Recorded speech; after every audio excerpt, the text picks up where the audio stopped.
ምንድነው? ከባህል የወጣ ምን ነገር ገጥሟችሁ ነው?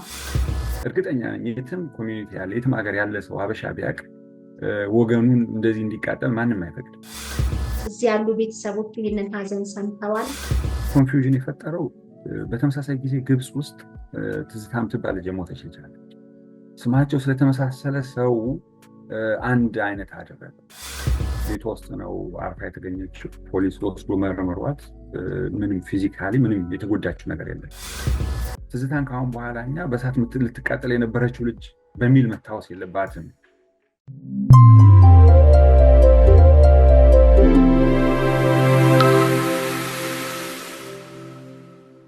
ጤና ይስጥልኝ ዶክተር፣ እንደምን አለ?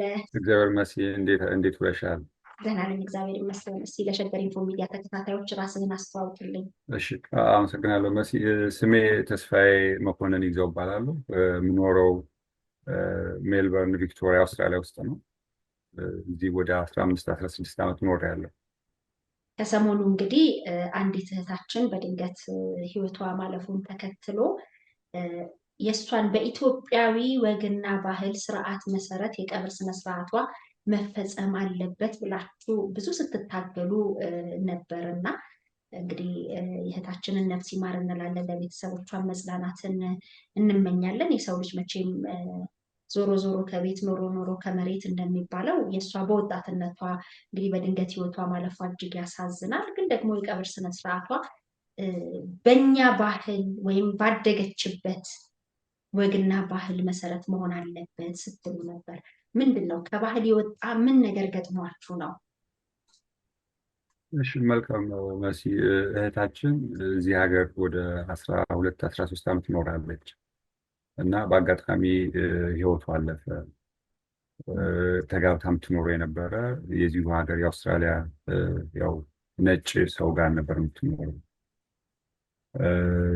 በማንኛውም ሀገር ሰው በድንገት ሲሞት ፖሊስ እንደሚያደርገው አስክሬኑን ወስደው መርምረው ውጤቱን ከ4 እስከ 6 ዓመት ባለው ጊዜ ውስጥ እንሰጣለን ብለው እኛም ያን ጥሪው ደርሶን ቀብሯ ላይ እንድንገኝ ሄድን። ስንሄድ ሁሉም ተገቢው ነገር የህይወት ታሪኳ ተነበበ። መጽሐፍ ቅዱስም በአማርኛም በእንግሊዝኛም ተሰበከ። ከዛ በኋላ ያው አልቋል ሰርቪሱና ሂዱ እናመሰግናለን ተባለ። እኛ ደግሞ በሀገራችን በባህላችን የምናውቀው ሰው ፍትሐት ከተደረገለት ወይንም የሚያስፈልገው ነገር ከተደረገ በኋላ ግብአተ መሬት ይኖራል። ግብአተ መሬት ይፈጽማል ብለን ስንጠብቅ ብዙ ቦታዎች አሉ እዚህ የተለመዱ ኢትዮጵያውያን ሲያልፉ ግብአተ መሬት የሚፈጸምባቸው የቀብር ስፍራዎች። ከዛ ወደ አንዱ ይሄዳሉ ብለን ነበር የምንጠብቀው። ግን እዚሁ ነው የፕራይቬት ሰርቪስ ነው የሚደረገው ሂዱ ሲሉ ቆየን እዛው። መጨረሻ ላይ በእሳት በማቃጠል ወይም ክሪሜሽን በሚሉት በዛ አይነት ሁኔታ እንደሚጠናቀቅ ሲነግሩን ብዙ የነበርን ሰዎች ባህላችንም ወጋችንም ሃይማኖታችንም ክርስቲያንም እስላም ብትሆኝ ሃይማኖታችን ወጋችን የሚፈቅደው ስላልሆነ ገንዘብ ከሆነ ችግሩ ገንዘብ እንደረፈላችሁ ሌላ የሚያስፈልግ ነገር እናግዛችሁ እና እንውሰድ ወይንም እናግዛችሁ ስንል ብዙ ተወስኗል። ዞር በሉ ሰውየውን ባለቤቱን የቀድሞ ባለቤቷን ለማነጋገር ስንሞክር የተወሰኑ ሰዎች አይ በቃ ወስኗል አታነጋግሩትም ብለው ሁሉ ከለከሉ ነበሩ። መጨረሻ ላይ ግን ከባለቤቷ ጋር ስንነጋገር በቃ ውሰዷት፣ ችግር የለውም እናንተ በምትፈልጉት በሀገራችሁ በባህላችሁ፣ እሱም ኢትዮጵያ ውስጥ የተወሰነ ጊዜ ይኖራል እና ፈቃድ ሰጥቶን በሀገራችን በወጉ መሰረት ለመቅበር በሚቀጥለው ቅዳሜ ለመቅበር ዝግጅት እያደረግን ነው። መጀመሪያ ይሄ የተወሰነው ከባለቤቷ ጋር ስላልተገናኛችሁ ነበር? ባለቤቷ እንግዲህ እኔ አሁን ቅድም እንዲያው አስተዋወቅ ስትይኝ ስለ ራሴ ባጭሩ ነው የተናገርኩት። እኔ የኢትዮጵያ ኮሚኒቲ ቪክቶሪያ ውስጥ ሜልበርን ቪክቶሪያ ውስጥ ያለው ፕሬዚዳንት ነኝ በወቅቱ። እዚህ ኮሚኒቲያችን ውስጥ ወደ 5,000 የሚሆን ኢትዮጵያውያን አሉ። ብዙ ነው፣ ትንሽ ቁጥር አይደለም እና ብዙ ቦታ የተለያየ ቦታ ነው ሰው የሚኖሩ። ሜልበርን ትልቅ ከተማ ነው። ወደ 150 ኪሎ ሜትር ርቀት ነው ከአንደኛው ጫፍ ወደ አንደኛው ጫፍ ለመሄድ። ብዙ ሃይ ዴንሲቲ ስላልሆነ ተለያይተን ተራርቀን ነው እና ሰው ሲኖር የተለያየ ቦታ ነው የሚኖረው። ዴይ ቱ ዴይ ማትገናኝ ከሆነ በቤተክርስቲያን ወይንም በተለያዩ ኢቨንቶች ላይ ማትገናኝ ከሆነ ተጠፋፍተሽ ነው የምትኖሪው እና ማለፏን እንደሰማን ያው የቻልነውን ያህል ኢንፎርሜሽን ለማግኘት ሞክረን ነበር። አንፎርቹኔትሊ ብዙ ኢንፎርሜሽን ሊሰጡን አልቻሉም። ያው አንደኛ ባህልም ያው ብዙ ጊዜ ነጮቹ እንደዛ ያደርጋሉ። ለእኛ ነው እንጂ ለእኛ ብቻ ሳይሆን ከነጮቹ ጋር ተጋብተው ለሚኖሩ ሰዎቹም እንደዚህ አይነት ማድረጉ ቀላል ነው የሆነው እና እኔም ጉዳዩ ላይ ኢንቮልቭ እንድናደርግ የሆነው ከኮሚኒቲ ጋር በተያያዘ ሁላችንም የሚነካ ነገር ነው። ዛሬ ይህን ነገር ካላስቆም ነው ሁላችን ላይ የሚደርስ ልጆች አሉ። ይህን ባህሉን እዚሁ ተወልደው የሚያድጉ ሌላ ደግሞ ሌላ ዓለም ላይ ምናልባት አንዱ የምንማርበት ነገር ሌላ ዓለም ላይ ያሉ ወገኖቻችን አሉ። እርስ በራሳችን ካልተጠባበቅን በስተቀር ይሄ የሁላችን ዕጣ ፈንታ ሊሆን ይችላል እና በጊዜው አልተነገረንም ነበር። ምንም የምናውቀው ነገር የለም። ያው እንግዲህ የወይዘሮ ትዝታ ሰለሞን መስፍን ህይወት ማለፍ ከተሰማ በኋላ በተለይ በአውስትራሊያ የምትኖሩ ኢትዮጵያውያን ቀደም ሲል እንደገለጽከው በስነ ስርዓት በባህላችን በወጋችን ለማድረግ ብርቱ ርብርብ ሲደረግ ነበረ። እዚህ ያሉ ቤተሰቦቿ መቼም ሰው አለ ሰው አይፈጠርም። የነበራቸው ተሳትፎ እንዴት ነው? መቼም ብዙ ጊዜ በባህር ማዶ ህይወቱ ያለፈ ኢትዮጵያዊ ለሀገሩ መሬት እንዲበቃ ብዙ ሲደከም እንሰማለን። ብዙም ወደ ሀገራቸው መጥተው እዚህ የቀብር ስነስርዓታቸው የተፈጸመ ይኖራለን። የቤተሰብስ ፍላጎት እዚህ ያሉ ቤተሰቦች ይህንን ሀዘን ሰምተዋል? እንዴት ነው? መጀመሪያ ላይ በቀጥታ እኛ ከመስማታችን በፊት እህቶቹ አሉ፣ እናቷ አሉ፣ ወንድሞቹ አሉ። ኢትዮጵያ አዲስ አበባ ነው የሚኖሩት። ለእነሱ ይሄ የቀድሞ ባለቤቷ ደውሎ ነግሯቸዋል። ትዝታ አርፋለች ብሎ ነግሯቸዋል። በዛ ሲነግራቸው ያው ኦብቪየስሊ በድንገት ስለሆነ ደንግጠዋል። በጣም አዝነው ደግሞ የእህትን ምንም ያልታመመች እህትን በሩቅ መስማት ከባድ ነገር ነው እና በወቅቱ የተነጋገሩት ሁለት ልጆች አሏት ትዝታ። ለልጆቿ ሲባል እዚሁ ቀብሩ እንዲደረግ እነሱ የሚያውቁት የነበረው እንደምትቀበር እንጂ እንደዚህ አይነት የክሬሜሽን ውስጥ እንደምትገባ እነሱ አያውቁም ነበር። በዛ ተስማምተው ነበር። እዚሁ ቀብር ከሆነ የሚያውቋቸውም ሰዎች ነበሩ፣ እዚሁ እሷ ጋር አብረው ያደጉ ልጆች ነበሩ እና በእነሱ አማካኝነት በቃ ቀብር እንሄዳለን ሁላችንም ተሰብስበን የሄድነው ለዛ ነው። እርግጥ ሙሉ ኢንፎርሜሽኑ መንገድ ነበረባቸው። ግን አንዳንድ ጊዜ ደግሞ በዚህ ሀገር ሕግ የፕራይቬሲ ሎው በጣም ከባድ ነው። መግፋት መጠየቅ ከምትችል በላይ መጠየቅ አትችልም። ሰው የነገረሽን አምነሽ ተቀብለሽ ነው። ከዛ አኳያ እነሱ ብዙ ኢንቮልቭመንት ሊኖራቸው አይችልም። ለምን ካሰዲ ለሰውየው ከተሰጠ በኋላ እሱ የፈለገውን ማድረግ ይችላል ሕጉ በሚፈቅደው መሰረት። እዚህ ሀገር በሳት ማቃጠሉ ክሬሜሽኑ ወንጀል ስላልሆነ የተለመደ ስለሆነ ለሌሎቹ ያንን ማስቆም አንችልም። ለእኛ ግን በአጠቃላይ ለማህበረሰቡ የተነገረው ኖርማል ቀብር እንደሚፈጸም። እኔ ብዙ ኢንፎርሜሽን ጠይቄ ነበር ከዛ ቀድሜ። የቀብሩ ቦታ የት ነው? አንዳንድ ጊዜ ሰው የስራ መውጫ እና መግቢያ ሰዓት ልጆች ከትምህርት ቤት የሚወጡበት ሰዓት ስለሆነ ሰርቪሱ ላይ ባይገኝ እንኳን እዛ ሄዶ ቀብሩ ላይ አፈር እንዲያለብሳት ጠይቄ ነበር። መልስ አልሰጡኝም። ይሄ የሚያሳይሽ ያው ባህሉን በተወሰነ መልኩ ያውቃሉ እና ሸፋፍነው ማለፍ የፈለጉ ነበር የሚመስሉት። ወይንም እንግዲህ እነሱ ያመኑበት ያ ትክክል ነው ብሎ ስላመኑ የእኛን ዲስሪጋርድ አድርገው ሊሆን ይችላል። ህልፈቷ ምክንያት የተባለው ነገር ምንድን ነው? እንግዲህ በድንገት ህይወቷ አለፈን የተባለው የህልፈቷ ምናልባት አይተሽ ሊሆን ይችላል። የተለያዩ ሰዎች የተለያየ ደስ ማይል ስፔሻሊ ሩቅ ላሉ ቤተሰቦቿ የሚዘገንን ነገር እየተጻፈ ተቆራርጣ እንደዚህ አይደለም። አንደኛ ኮንፊውዥን የፈጠረው በተመሳሳይ ጊዜ ግብፅ ውስጥ ትዝታ የምትባል ልጅ የሞተች ልጅ አለች።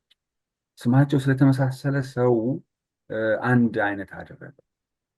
የትዝታ አሟሟት እንግዲህ አሁን የመጀመሪያ ተጠርጣሪ የሆነው በቅርብ ያገባችው ባለቤቷ ነው። እንግዲህ የመጀመሪያ ተጠርጣሪ የሆነው ቤቷ ውስጥ ነው ህይወቷ አልፎ የተገኘው። የትዝታ እጅግ በጣም ልብ በሚነካ ሁኔታ ሰው በጣም አዝኖ ፍትህም እያለ ነው። ግን ደግሞ ሌሎች ቦታዎች ላይ የተለያዩ ማህበራዊ ሚዲያ ላይ ከዚህ ቦታ ተሰማ ከዚህ ቦታ ተሰማ እየተባለ ምንጩ ያልታወቀ መረጃዎች ይወጣሉ። በስም መመሳሰል አውስትራሊያ ህይወቷ ካለፈው ትዝታ ጋር አመሳስለውታል። በቃ እንደዛ ነው። እሷ ቤቷ ውስጥ ነው አርፋ የተገኘችው። ፖሊስ ወስዶ መርምሯት ምንም ፊዚካሊ ምንም የተጎዳችው ነገር የለም።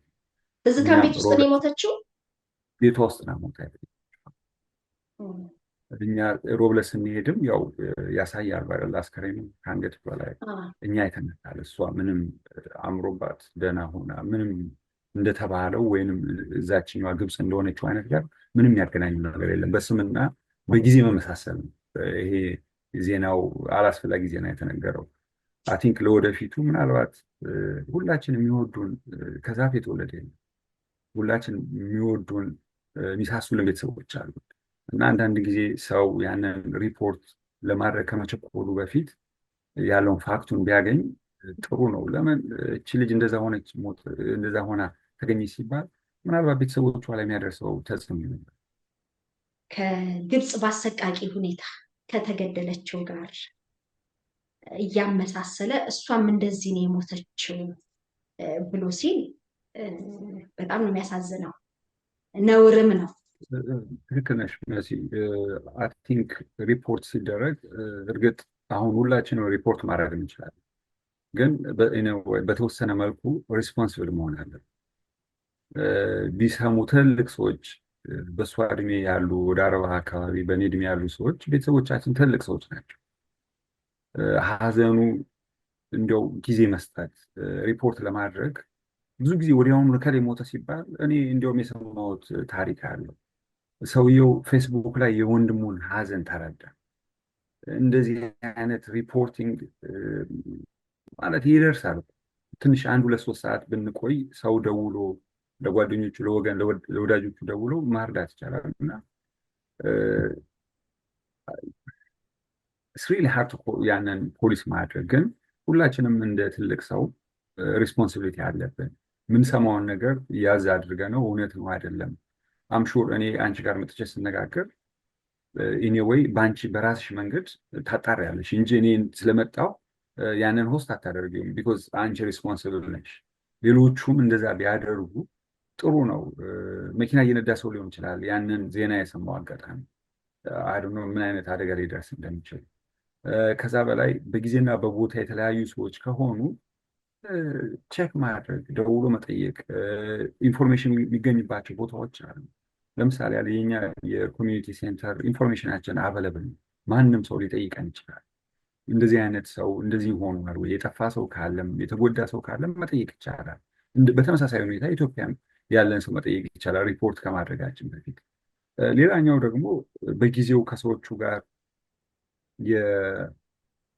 የክሪሜሽኑ ይቆም አይቆም የሚለው እየተነጋገርን እያለ እዛው ቦታው ላይ ያልነበሩ ሰዎች ልትቃጠል ነው ምንድን ነው እያሉ ለቤተሰቦቿ የሚደውሉላቸው። ለቤተሰብ ደግሞ በጣም ከባድ ነው። በእኛ ሀገር አልተለመደም። አይ ካንት ኢማጂን እነሱ ሩቅ ነው ያሉ ምን አይነት ስሜት እንደሚሰማቸው። ያንን አንዳንድ ጊዜ በራስ ላይ ቢሆን ምን ይሰማል የሚለውንም ትንሽ ቆሞ ማሰብ አይ ቲንክ አስፈላጊ ነው። በጣም አይ ቲንክ ኢትስ ቬሪ ክሪቲካል። አሁን የተለያየ ቦታ ብንኖርም ዓለም በጣም ቀርባለች። ኢንፎርሜሽን ከአንድ ቦታ ወደ አንድ ቦታ በቀላሉ ስለሚደርስ መጠንቀቁ አስፈላጊ ነው። እቺ ልጅ ትዝታ በእንደዚህ አይነት በአሰቃቂ ሁኔታ በጉልበት በምንም አይነት በዛ አይነት ሁኔታ አይደለም የሞተችው። የምርመራ ውጤቷን ፖሊስ ወይም ኮሮነር የሚባሉት መርምረው በቅርቡ ያሳውቃሉ። ያኔ ሲያውቅ ሁላችንም የምንሰማው ምን የሚደበቅ ነገር አይኖርም። ስለዚህ አሁን ባለው ሁኔታ ግን ቤት ውስጥ ነው ህይወቷ አልፎ የተገኘው። የተለየ አሟሟቷን በተመለከተ በምርመራ የተረጋገጠ ነገር ካለ ይፋ ይደረጋል ነው እንግዲህ። በዚሁ በያዝነው ወር ውስጥ ወይም ባጠናቀቅነው በየካቲት ወር ውስጥ ነው ሙሽራዋ ስደተኛ ትዝታ በአሰቃቂ ሁኔታ ህይወቷ ማለፉ ከወደ ግብፅ ተሰማ። እጅግ በጣም መሪር ነበረ። እንግዲህ እንኳን ቤተሰቦቿ፣ የቅርብ ወዳጆቿ፣ የስደት ጓደኞቿ ይቅርና በየትኛውም የዓለም ጫፍ ላይ ያለ እሱን አይቶ ያላዘነ የለም። ከሞቱ አሟሟቱ እንደሚሉት አሟሟቷ እጅግ በጣም ዘግናኝ፣ ጭካኔ የተሞላበት ስለነበረ በጣም ያሳዝናል። ከስም መመሳሰል ጋር ተያይዞ ደግሞ ቤቷ ውስጥ ህይወቷ አልፎ የተገኘችው ትዝታ ደግሞ በአውስትራሊያ ነው። ሰዓታችን ራሱ ይለያያል። አሁን ይህን ቆይታ እያደረግን ባለንበት ሰዓት እናንተ ጋር ምሽት ነው። እንደው ደውሎ እንኳን ሰውን ለመጠየቅ እናንተ ጋር ውድቅት ሌሊት ይሆናል፣ እኛ ጋር ከሰዓት የምንልበትን ጊዜና የጊዜው የቦታ ርቀቱ ባለበት ቦታ ከርቀት ያሉ ቤተሰቦች እንዲህ ነው እንዲያ ነው የሚሉ መረጃዎችን ሲሰሙ ከሀዘኑ በላይ ልባቸው ይሰበራል። እሷን ማጣታቸው አንድ ነገር ሆኖ እንደገና ደግሞ በምን ምክንያት ነው ያጣናት የሚለው ደግሞ ሌላ ተጨማሪ ሀዘንን የሚጨምር ነው እና እንግዲህ አሟሟቷን በተመለከተ ሪፖርት የሚደረገውን ነገር በቅርቡ እንሰማለን። ግን ደግሞ የኢትዮጵያ ኮሚኒቲ በአውስትራሊያ እየሰራችሁ ያላችሁት ነገር ቀላል ነገር አይደለም። በቃ ከኛ ከባህል ከወግ በየትኛውም እምነት በእኛ በኢትዮጵያውያን ባህል አስከሬን የማቃጠል ልምድም ክስተትም የለንም። ስለዚህ ይህ መሆን የለበትም የሚለውን እንግዲህ ተነጋግራችሁ አሁን የፊታችን ቅዳሜ ነው አይደል የቀብር ስነስርዓት ልትፈጽሙ የተዘጋጃችሁት? ልክ ነው። ያው እነሱ አንደኛ ያንን ክሬሜት የሚያደርጉ ለማቃጠል የሚፈልጉበት ምክንያት ከዋጋ አኳያ በጣም ውድ ነው። እስከ 25 ሺህ ዶላር ያስወጣሻል አንድን ሰው ለመቅበር። እዛውን ከተማ ውስጥ በጣም ውድ ነው መቅበር። ግን የእሷ መቀበሯ ጥቅሙ ምንድን ነው? እዚህ ቅድም እንዳልኩት ለልጆቹ አሉ ያድጋሉ፣ የራሳችን ወገኖቻችን ናቸው። የስንት ዓመት ልጆች ነው ያሏት? 13 12 እና 9 ዓመት ልጆች ያሏት ሁለት አሉ። የሚያማምሩ እኛን የሚመስሉ ልጆች አሏት እና ነገ ከነገ ወዲያ በዚህ ሀዘን ውስጥ ያልፋል። እግዚአብሔር ሁሉንም ያሳልፈዋል። ሄደው የሚያዩት ቦታ፣ እናታቸው የሚያስታውሱበት ቦታ ይኖራቸዋል። ሌላኛው ደግሞ እኛም ይህን የምናደርግበት ዋናው ምክንያት ቅድም መጀመሪያ ላይ እንዳልኩት የተለያየ ቦታ ብዙ ኢትዮጵያውያን ይኖራሉ። ከተለያዩ ሰው ጋር ተጋብቶ የሚኖሩ ሰዎች አሉ። ጥሩ ነው፣ ምንም ችግር የለውም። ግን እርስ በራሳችን እስካልተጠባበቀን ድረስ ይሄ ነገር ማናችንም ላይ ስፔሻሊ ውጭ ለምንኖር ሰዎች ማናችንም ላይ ሊደርስ ይችላል። ሰው በፈቃዱ በኑዛዜው መሰረት እንደዚህ አድርጉኝ ካለ ችግር የለውም። ግን ፈቃድ ሳይሰጥ እንዲያው በገንዘብ እጥረት ምክንያት ወይንም ባለማወቅ እርግጠኛ ነኝ የትም ኮሚኒቲ ያለ የትም ሀገር ያለ ሰው ሀበሻ ቢያውቅ ወገኑን እንደዚህ እንዲቃጠል ማንም አይፈቅድም። ግን ካላወቀ ያ ሊደርስበት ይችላል። እኛ እንዲያው ምናልባት ለመላው ዓለም ለሚኖሩ እህት ወንድሞቻችን ካላቸው ከኮሚኒቲያቸው እንዳይርቁ። እርግጥ ውጭ ሀገር ስትኖሪ አምሾር መሲ ታውቃለሽ፣ ኮሚኒቲው በፖለቲካም በሃይማኖቱ በምክንያት እየተፈለገ ይለያያል። ከመለያየታችን ምንም እናተርፈው ነገር የለም። አዚት ስታንስ አሁን ባለንበት ሁኔታ ኢትዮጵያ አንድ ሀገር ናት፣ አብረን መኖር። ትናንትና ደግሞ አድዋን አክብረናል። አንድነታችንን አብረን የምንቆም የፖለቲካ ልዩነት ሊኖረን ይችላል። እዚህ ሀገር መደገፍ መቃወም፣ ሊበራል በአደባባይ መደገፍ መቃወም ይችላሉ። ማንም እኔ ምንም አያደርግም። እንደዚሁ ሆፕፉሊ እኛ ሀገርም ደጋፊውን መንግስት የሚሆነውንም ተቃዋሚውንም ምንደግፍበት ምንቃወምበት ጊዜ ይመጣል ብዬ ተስፋ አደርጋለሁ። የሶሻል ፋብሪኩን ያን ማጥፋት የለበትም። አድዋ የሄዱ ሰዎች መቼም በቋንቋ በዘር ተቆጣጥረው አይደለም የሄዱት። ፕሮባብሊ ቋንቋ እንኳን የማይነጋገሩ ተመሳሳይ ቋንቋ መነጋገር የማይችሉ ሰዎች ናቸው ሄደው የጋራ ጠላትን አሸንፈው ይመጡ። በወቅቱ የነበሩበትና ለመግባባት ወደ ዳር ጥለው ነው ለአንድነት የተፋለሙት። ኤግዛክትሊ። እኛ አሁን ባለንበት ሪላቲቭሊ እንዲያውም መግባባት እንችላለን፣ በተለያየ መልኩ ኮሚኒኬት ማድረግ እንችላለን እና አብረን ከቆምን ብዙ ነው። አሁን ለምሳሌ ያለ እዚህ ሜልበርን ውስጥ የምኖረው በጣም ብዙ ሰዎች ነው።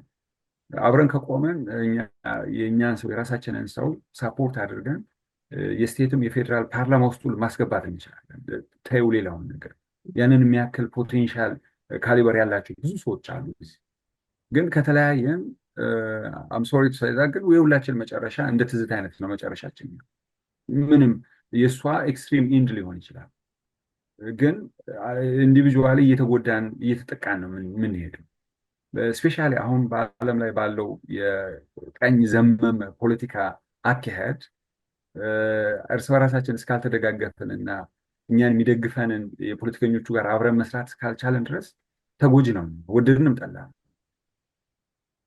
እና አዝማች ወሰብለኛ እየሰራን ያለ ነው። ከፖለቲካው ከሃይማኖት ሩቀን ሁላችንም የምንከተለው የፖለቲካ አመለካከት ሃይማኖት ያደግንበት ዛሬ የምንከተለው ሃይማኖት ነው። ያንን ትተን ግን አንድ የሚያደርገን ነገር አለ።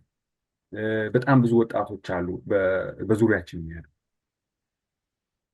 እነሱን ኢትዮጵያዊነታቸውን ወይም በጥቁርነታቸው በድፍረት ጥቁር ነኝ እንደዚህ የአሸናፊዎች ዘር ነኝ የሚለውን እኛ ነው ሳው ሪስፖንሲቢሊቲ ፐርሰናሊ የእያንዳንዳችን ሪስፖንሲቢሊቲ ነው። ነገ እነኚህ ልጆች ናቸው እኛ ደግሞ ስንደክም እንዳንቃጠልም እንዲያው ያልባሌ ነገር እንዳንሆን የሚያደርጉ እነሱ ናቸው። ስለዚህ በጋራ መስራት አይ ቲንክ ዋናው ምክንያታችን እኛ ዛሬ አንቺ ጋር የምንዋይበት በትዝታ ምንድን ነው ምን ትዝታን ከአሁን በኋላ እኛ በእሳት ልትቃጠል የነበረችው ልጅ በሚል መታወስ የለባትም። ግን እሷ ያስተማረችን ነገር አለ። መገናኘት አለብን፣ መተዋወቅ አለብን፣ አብረን መቆም አለብን። ኦን ዘ ስፖት $20,000 ትከፍላላችሁ ሲሉን እንከፍላለን። 20,000 አይደለም ከዛ በላይም ቢሆን እንከፍላለን ብለን ለቀብር ልናስቀብር የሄድን ሰዎች ነን። ተሰባስበን ምንም ችግር የለውም የሜልበርን ሰው የአውስትራሊያ ሕዝብ አያሳፍረንም፣ ለእሷም እናቷንም መርዳት ያስችለናል ብለን በድፍረት ኃላፊነቱን የወሰድነው ያን ደግሞ በጋራ እንደምንቆም ስለምናውቀው ነውና ለወደፊቱ የትም ዓለም ላይ ያሉ ኢትዮጵያውያን በጋራ ቆመው አገር ውስጥ ያለውን ችግርም እኮ ኢንፍሉዌንስ ማድረግ እንችላለን ማለት አብረን ከቆምን። ከተለያየን ግን አዝ ዩዥዋል መለያየታችን የሚጠቅመው አለ። በጋራ መቆም አገር ውስጥም አገር ውጭ ያለ ነው የሚያስፈልገናል። ያው እኔ ፖለቲከኛ አይደለሁም አመ ፊዚክስ በፕሮፌሽን ስለዚህ እዛ ውስጥ የለውበትም። ግን እኔ የሚያሳስበኝ የሶሻል ሰርቪሱ ላይ ፓሽን ስላለኝ ነው እዚህ ውስጥ ያለሁት እንጂ ባይ ፕሮፌሽን ቶታሊ ከዚህ ጋር ምን የሚያገናኝ ነገር የለም። አይ ሃቭ ፒኤችዲ ኢን ፊዚክስ ነቲንግ ቱ ዱ ሂር። ትልቅ ነገር ነው። ምን ያህል ጊዜ ሆነ የኢትዮጵያ ኮሚኒቲን በኃላፊነት ማገልገል ከጀመርክ? አሁን 2 ዓመት ሆነኝ። 2 ዓመት ሆነኝ። ግን ከዛ በፊት ከአፍሪካውያን ጋር የተለያዩ ስራዎችን ሰራ ነበር። ለምሳሌ ብዙ አፍሪካውያን እዚህ በትንሹም በትልቁም ወንጀል እየሰሩ እስር ቤት ይገባሉ። እስር ቤት ሲገቡ ሄዶ የሚጠይቃቸው ሰው የለም፣ ማንም የላቸው። ያው እስር ቤት መቼም ዕድሜ ልኩን ታስሮ የሚቀር ሰው የለም፣ መፈታቱ አይቀርም። ሲወጡ ስራ የሚያገኙበትን ትምህርት የሚማሩበትን ቮለንቴር አደረግ ነበር። ሄጄ እስር ቤት ማክሲመም ሴኩሪቲ ፕሪዝን የሚሉት እዚህ ሀገር ከጥፋታቸው ታርመው ወደ መደበኛ ህይወታቸው ሲገቡ ምቹ ነገር እንዲያገኙ ጥረት ማድረግ። ኤግዛክትሊ። ለምን አንድ ጊዜ ሰው እስር ቤት ከገባ በኋላ ዘመድ ከሌለው፣ አሁን እኛ ሀገር ሰው ሲታሰር ወገን አለ፣ ዘመድ አለ፣ ጎረቤት አለ፣ ብዙ ነገር ሰው ጠያቂ አለ። እዚህ ግን ሰው ከታሰረ አብዛኛው ሰው የሚጠይቀው ሰው የለም። ሊፈቱ ቀናቸው ሲደርስ ስራ ከሌለው ሰው ካልተማረ ምንድነው የሚያደርጉት? ትናንትና ሲያጠፉት የነበረውን ተመልሰው ያጠፋሉ፣ ተመልሰው ይገባሉ።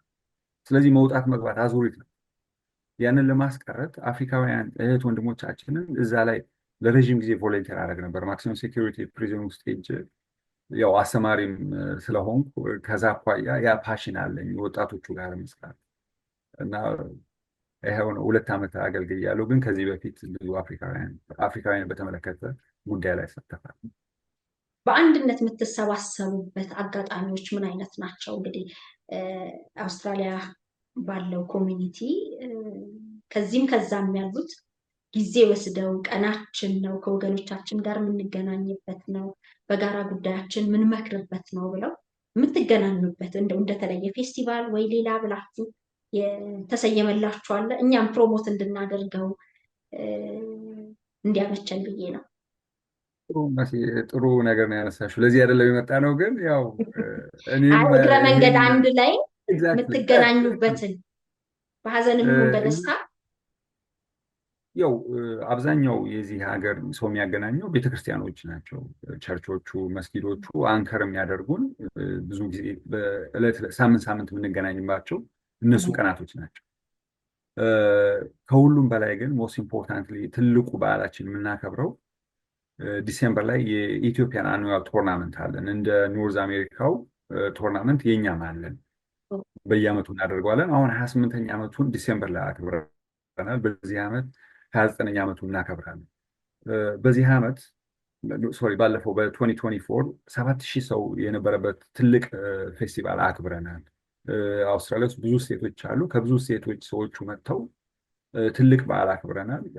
አየሩ በዛ ጊዜ ሞቅ ነው የሚለው። ወደ 35 እስከ 40 ይሆናል። ያው የኢትዮጵያ አይነት ሙቀት አይደለም። ይሄ በደንብ ነው የሚሞቀው። ወደ አፋር ምናምን ካለው ጋር የሚመሳሰል ሙቀት ነው። ያኔ ትልቁ ኢቨንታችን ነው። ከዛ ቀጥሎ አዲሱ ዓመት አለን። አዲስ ዓመቱን የኢትዮጵያ ኒው ይር መንግስትም ኦፊሻል የሚታወቅ በዓል ነው። በአደባባይና ዘጋላችኋል? ያው እዚህ የሚዘጋው የታወቁትን የነ ክሪስማስ ምናምን ነው እንጂ አይዘጋም። ግን እዚህ ሀገር አብዛኞቻችን ሪሊጂየስ ሊቭ ይላል። ሪሊጂየስ ሊቭ ማለት በአመት 3 ቀን ውስጥ አውስትራሊያ የመጣንበትን ካልቸራል ባክግራውንድ አፕሪሺየት ስለሚያደርጉ በአመት 3 ቀን ውስጥ እረፍት አለን። ለምሳሌ መስከረም አንድን ለማክበር ኦፊሻሊ ገንዘብ ተከፍሎኝ እረፍት እወጣለሁ ማለት ነው። ብዙ ሰው እንደዚህ አይነት ኦፖርቹኒቲ ኦፊሻሊ ባይዘጋም ግን ስራሽ ይሰጥሻል 3 ቀን። ሴፕቴምበርን እናከብራለን። ብዙ ጊዜ ፖለቲከኞቹም ይመጣሉ። በዛ ሰሞን ብዙ ጊዜ ምርጫ ስለሚደረግ ድምፅም ስለሚፈልጉ አብረውን ይውላሉ። እኛም የምንፈልገው ነገር ካለ እጅ እንጠመዝዛለን። በዛ ጊዜ ጥሩ ወቅት ነው። ሌላኛው ደግሞ አድዋ እናከብራለን። በደንብ ነው የምናከብረው። አሁን የዛሬ 2 ሳምንት አድዋን አክብረናል። ትልቅ በዓል ነው። ሌላኛው ደግሞ እዚህ ሀገር ወይም ኢትዮጵያ ውስጥ እያሉ ለረዥም ጊዜ ብዙ ሰርቪስ የሰጡትን ሰዎች በየአመቱ እየመረጠን አክብረን እንሸልማቸዋለን። እንደ ንጉስ በደንብ አድርገን እንሸልማቸዋለን። ለምሳሌ ባለፈው ዓመት ለማክብራት የሚባል የኢትዮጵያ ብሔራዊ ቡድን በረኛ የነበረ በጣም ታዋቂ በረኛ የነበረ ወንድማችንን እሱን አክብረን ሸልመናል። በዚህ ዓመት ደግሞ ጁን ላይ እንደዚሁ ለሰው እዚሁ ያለው ነዋሪው ህዝብ የመረጠውን ሰው እንሸልማለን። ላገለገሉት፣ ለሰሩት፣ ሀገራቸውን ከፍ ላደረጉት ሽልማት እንሰጣለን። ስለዚህ እኛ በአመት ውስጥ 4 ትልልቅ በዓላቶች አሉ። ብዙ ጊዜ ግን የሰው መገናኛው ቤተክርስቲያንና እንደዚሁ ትንንሽ በምንኖርባቸው አካባቢዎች እድሮችም አሉ። ያው ስንመጣ እኛ ሁሉንም ነገር ይዘን ነው የምንመጣው። የጠጅ መጥመቂያ ሁሉ ይዘን ነው የምንመጣው እና ሁሉም ነገር አለ። እውነት ነው። እንግዲህ ዛሬ ትዝታ ህልፈትን ተከትሎ እንግዲህ አስከሬኗ እንዳይቃጠል ያደረጋቸው ጥረት እና እንዲሁም ደግሞ አሁን የፊታችን ቅዳሜ ቀብር ስነስርዓቷ ስለሚፈጸም እዚህ ኢትዮጵያ ላሉ ቤተሰቦቿም መጽናናትን እንመኛለን። ቢያንስ ተቃጠለች ከሚለው ከኛ ባህል ካፈነገጠው የአውሮፓውያኑ ባህል አትርፋችኋል። ይሄ ደግሞ ለቤተሰቦቿ ብቻ ሳይሆን ለእናንተም ነው እረፍት የሚሰጠው። ምክንያቱም እኔም እንዲህ ብሆን ቤተሰቦቼ ምን ያህል ያዝናሉ የሚለውን በዛ ጫማ ውስጥ ሆኖ ራስን ለመመልከትም ይረዳል። ሌላ ሳይሆን ከባህላችን ያፈነገጠ ስለሆነ ነው። አንዳንድ ሰዎች ካለፈ በኋላ ምንስ ቢሆን ብለው ሊያስቡ ይችላሉ። ግን ደግሞ ለቋሚው የሚሰጠው ስሜት አለ። በአውስትራሊያ እና በአካባቢዋ የሚገኙ እንግዲህ ኢትዮጵያውያን፣ ትውልደ ኢትዮጵያውያን በዚህ የቀብር ስነስርዓትም ላይ ተገኝተው ሽኝት ያደርጋሉ ብለን እናስባለን። እንደው በአጠቃላይ ማስተላለፍ የምትፈልገው ነገር ካለ እድል ልስጥና ላምጣ። ቴንኪዩ መሲ፣ ይሄን ጊዜሽን ወስደሽ እኛንም ይመለከተኛል፣ ሌሎች እህት ወንድሞቻችን ዓለም ላይ ያሉ ሰዎች ማወቅ ይገባቸዋል ብለሽ ዛሬ ጋብዘሽን ኢንተርቪው ስላደረግሽ ነው። በጣም ቢዚ ስኬጁል ነው ያለሽ። ይህን ኦፖርቹኒቲ ስለሰጠሽን እግዚአብሔር ስለን በጣም ነው አመሰግነው። ቪዲዮሽን ብዙ ሰዎች እዚህ ይከታተላሉ። በጣም ተሰሚነት፣ ተደራሽነት አለሽ። ክሬዲቢሊቲ ዝም ብሎ አይደለም የሚገኘው። አምሹር ሌሎቹም አፕካሚንግ የሚመጡት እንዳንቺ አይነት ማህበረሰባችን የሚጠቅሙ ነገሮች የሚሰሩ ሰዎችም ከአንቺ ብዙ መማር ያለባቸው ነገሮች አሉ። ወደፊትም አምሹር ዚስ ኢዝ ዘ ቢግኒንግ። ከዚህ በኋላ እንገናኛለን። የኛ የምንሰራቸውን ስራዎችም ጥሩ ከሆኑ አይተሽ አንቺ መዝነሽ ታቀርቢያቸዋለች፣ ታነጋግሬናለች። ቢቻል ደግሞ ወደፊትም እዚህ መተሽ ያለውን የህዝባችንን ኑሮም ብታዩ ደስ ይለናል። አብረን ለወደፊቱ እንሰራለን ብዬ ተስፋ አደርጋለሁ። ለዛሬው ግን እግዚአብሔር ይስጥልን፣ አመሰግናለሁ። እኛ ቅድም እንዳልሽው በትክክል ትዝታ አርፋለች። ሰው ከሞተ በኋላ የፈለገው ነገር ብታደርጊው ምንም ችግር የለውም። ግን ለቋሚው ለቤተሰብ እኛ ቤተሰብ ነን፣ እኛ ኢትዮጵያውያንን፣ እኛ አብረን አንድ አይነት ቀልዳችን አንድ አይነት የአስተዳደግ አሁን መሲ እኔና አንቺ አብረን አልኖርንም፣ አንተዋወቅም። ግን የአስተዳደግሽን ብትነግሪኝ እኔም ያንቺም አንድ አይነት የሁላችን አንድ አይነት እንጋራቸው ነገሮች ብዙ ናቸው። ብዙ ናቸው። ሁሉም ተመሳሳይ ነው። ቀልዳችን ሁሉ በአንድ ነው። ሌላውን እና የእሷን ማስቀረታችን ነገ ለራሳችን ነው እየሰራን ያለ ልጆች ወጣቶቹ እንዲያዩ፣ ሌላው ማህበረሰብ ደግሞ እንደዚሁ የኛ የተለየ ባህል እንዳለን ምንም ውድ ቢሆንም ግን ውድ ሲሆን እኮ ዩ ፔይ ፎር ኢት ፈልገሽ ፍቅደን ያደረግነው። ስለዚህ እኛ የሜልበርን ህዝብ የአውስትራሊያ ያለው ህዝብ ተባብሮን እንቀብራታለን በቅዳሜ ዕለት። በዚሁ አጋጣሚ እስካሁን ድረስ እርዳታ ያደረጉትን በጣም ላመሰግን እወዳለሁ። ከሌ ማለት በጣም ከባድ ነው። አብዛኛው ሰው ተባብሮናል። ያልተባበሩን ሰዎች ደግሞ ማገዝ የሚፈልጉ ሰዎች ዲቴላችን አለ። የኛ ፌስቡክ፣ ዋትሳፕ ግሩፕ አለን። ፖስተሩ አለ። መሲም አንቺ ጋር አለ ይመስለኛል ፖስተሩ። በዛ መርዳት የሚፈልጉ ሰዎች ማገዝ ይችላሉ። በዚሁ አጋጣሚ ደግሞ ቤተሰቦቿን፣ እናቷም አሉ፣ ደካማ እናት አሏት፣ 2 እህቶች አሏት፣ ወንድሟ አለ። መቼም በእኛ ሀገር ቤተሰብ ማለት እናትና አባት ወንድም ብቻ አይደለም። አብሮ ያደጉ ሰዎች በሙሉ ቤተሰቦቿ ናቸው። ለእነሱ ለሁሉም እግዚአብሔር መጽናናትን ይስጣቸው። የትዝታ ሞት ለብዙዎቻችን የመንቂያ ደወል ሆኖናል። በጋራ እንድንቆም አብረን እርስ በራሳችን እንድንጠባበቅ አገር ውስጥ ያለንም አገር ውጭ ያለንም ሰዎች አብረን ከቆምን ብዙ ነገር መቀየር እንደምንችል ማሳካት እንደምንችል አሳይታናለች። ከዚህ በኋላ ሀዘናቸውን እግዚአብሔር ሰምቶ እሷንም በመንግስተ ሰማያት ያሳርፍልን እንላለን። ግን ተቃጥላ ልትሞት የነበረችው ልጅ በሚለው እሷ እንድትታወስ እኛ አንፈልግም። እህት ናት፣ እናት ናት፣ ልጅ ናት፣ ጓደኛ ናት፣ ደስተኛ የነበረች ሰው ናት። በዛ ሰው ለወደፊቱ እንዲያስታውሳት ነው የምንፈልገው። ተቃጥላ ልትቀበር በሚለው ማለት ነው። አዎ፣ በዛ ያን በቃ አስተምረን አልፋለች። ከአሁን በኋላ አብረን ካልቆምን እያንዳንዳችን ሊደርስ የሚችለውን ነገር አይተንበታል።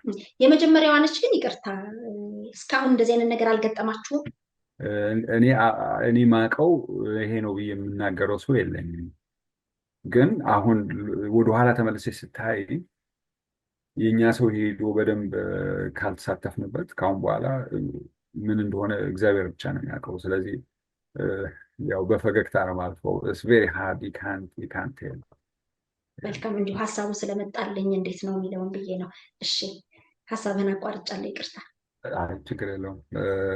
ያው እንግዲህ ቤተሰቦቿንም ከቻልሽ አንቺም ሄደሽ እነሱንም ብትሰሚያቸው ደስ ይለናል። ከዛ በተረፈ እግዚአብሔር ሁላችንም ይጠብቀን። እግዚአብሔር ስትልን መሲ፣ እንዳልኩት የመጀመሪያችን ሆነ መጨረሻችን አይሆንም። እውነት ነው። እንግዲህ እናንተንም እግዚአብሔር ያጽናችሁ፣ እዚህም ያሉ ቤተሰቦቿን እግዚአብሔር ያጽናቸው፣ እሷንም በቀኙ ያቁምልን ነው የምንለው። እንደ ኮሚኒቲ እንደ አንድ ማህበረሰብ ለኢትዮጵያውያን አለኝታ ሆናችሁ አለን ብላችሁ ምንም እንኳን እሷ ባታያችሁም እንዲያደርጉልኝ ባትልም ራሳችሁን ተመልክታችሁ ለወደፊትም ኢትዮጵያውያን በዚህ መልኩ መሆን የለበትም ብላችሁ ህብረትን ስላሳያችሁ በጣም ብዙ ስለወጣችሁ ስለረዳችሁ በእውነት እኛ ከልብ እናመሰግናለን። እግዚአብሔር ያክብርልን። እንግዲህ ነፍስ ይማር ነው እምለው። አመሰግናለሁ። እግዚአብሔር ይስጥልኝ መሲ። መልካም ቀን ይሁንልሽ። አሜን። ለሁላችን፣ ለአንተ መልካም ሌሊት። ሸገር ኢንፎ አዳዲስ ወቅታዊና ተአማኒ የሆኑ መረጃዎችን ያገኙበታል። ሰብስክራይብ በማድረግ ቤተሰብ ይሁኑ። የምንለቃቸው ቪዲዮዎች ፈጥነው እንዲደርሱ የደውል ምልክቷን ይጫኑ። ውዴታውን ለመግለጽ ላይክ፣ ሐሳቡን ለማካፈል ኮሜንት፣ ለሌሎች ለማጋራት ደግሞ ሼር ያድርጉ። አብራችሁን ስለምትሆኑ ከልብ እናመሰግናለን። ሸገር